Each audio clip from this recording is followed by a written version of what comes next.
காலை நேர பிரதான செய்திகளின் ஊடாக நர்மதா சிறில் முதலில் தலைப்பு செய்திகள். யாழில் இடம்பெற்ற விபத்தில் ஒருவர் படுகாயம்.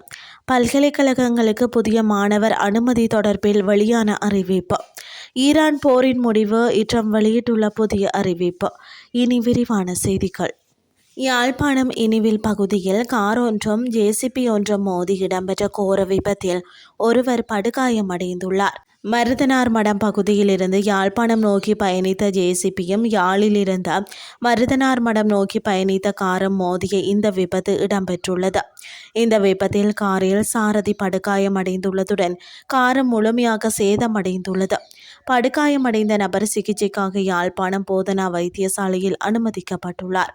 ஜேசிபியின் சாரதி சுன்னாகம் காவல்துறையினரால் கைது செய்யப்பட்டுள்ளார். இது குறித்து சுன்னாகம் காவல்துறையினர் விசாரணைகளை மேற்கொண்டு வருகின்றனர். 2025-2026 கல்வியாண்டிற்கான அரசாங்க பல்கலைக்கழகங்களில் மாணவர் சேர்க்கை 2026 செப்டம்பர் முதல் வாரத்தில் தொடங்க திட்டமிடப்பட்டுள்ளது என்று பிரதமர் கருணி அமரசூரிய தெரிவித்துள்ளார்.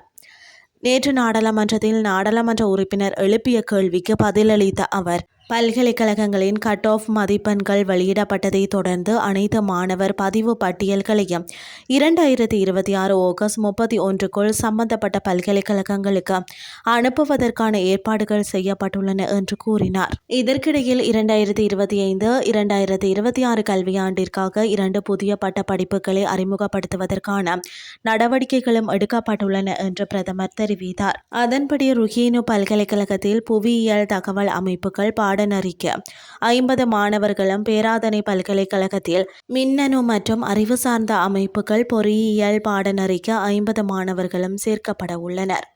இவ்வாண்டு உயர்தர பரீட்சையில் மாணவர்களின் மொத்த எண்ணிக்கை 2,81,810 ஆகும். இவர்களில் 1,76,538 பேர் பல்கலைக்கழக சேர்க்கைக்கு தகுதி பெற்றுள்ளனர். மேலும் இந்த மாணவர்களில் 42,937 பேர் இந்த ஆண்டு அரச பல்கலைக்கழகங்களில் சேர்க்கப்படுவார்கள் என எதிர்பார்க்கப்படுவதாக பிரதமர் தெரிவித்தார். மேலும் இந்த ஆண்டு இளங்கலை பாடநெறிகளில் சேரும் மாணவர்களின் எண்ணிக்கை அதிகரிக்கப்படாவிட்டாலும் மாணவர்களுக்கான வசதிகளை மேம்படுத்தவும் மேலும் பயனுள்ள மற்றும் தரமான கல்வியை பராமரிக்கவும் தேவையான நடவடிக்கை எடுக்கப்படும் என்றும் அவர் தெரிவித்தார். இனி வெளிநாட்டு செய்திகள்.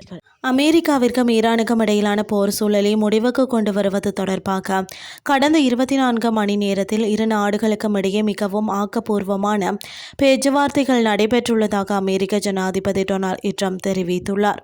புதன்கிழமை ஓவல் அலுவலகத்தில் செய்தியாளர்களிடம் பேசிய அவர், அமெரிக்காவின் முன்மொழிவுக்கு பதிலளிக்க ஈரானுக்கு எவ்வித காலக்கெடுவும் விதிக்கப்படவில்லை என்றும் பேச்சுவார்த்தைகள் தற்போது சரியான திசையில் சென்று கொண்டிருப்பதாகவும் குறிப்பிட்டுள்ளார்.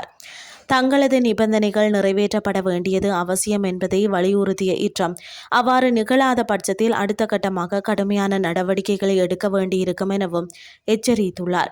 எவ்வாறாயினும் ஈரான் தரப்பு தற்போது ஒரு உடன்படிக்கைக்கு வர விரும்புவதாகவும் விரைவில் சுமூகமான தீர்வு எட்டப்பட வாய்ப்புள்ளதாகவும் அவர் நம்பிக்கை வெளியிட்டுள்ளார்.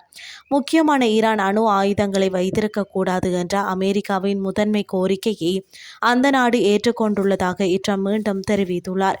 எனினும் ஈரானிய தரப்பில் இருந்து இணக்கமான முடிவுகள் எட்டப்பட்டுள்ளதா என்பது குறித்து அதிகாரப்பூர்வமான தகவல் இதுவரை வெளியாகவில்லை என்பதும் குறிப்பிடத்தக்கது. இத்துடன் செய்திகள் யாவும் நிறைவடைகின்றது. அடுத்த காலை 8:30க்கு எதிர்பாருங்கள். நன்றி.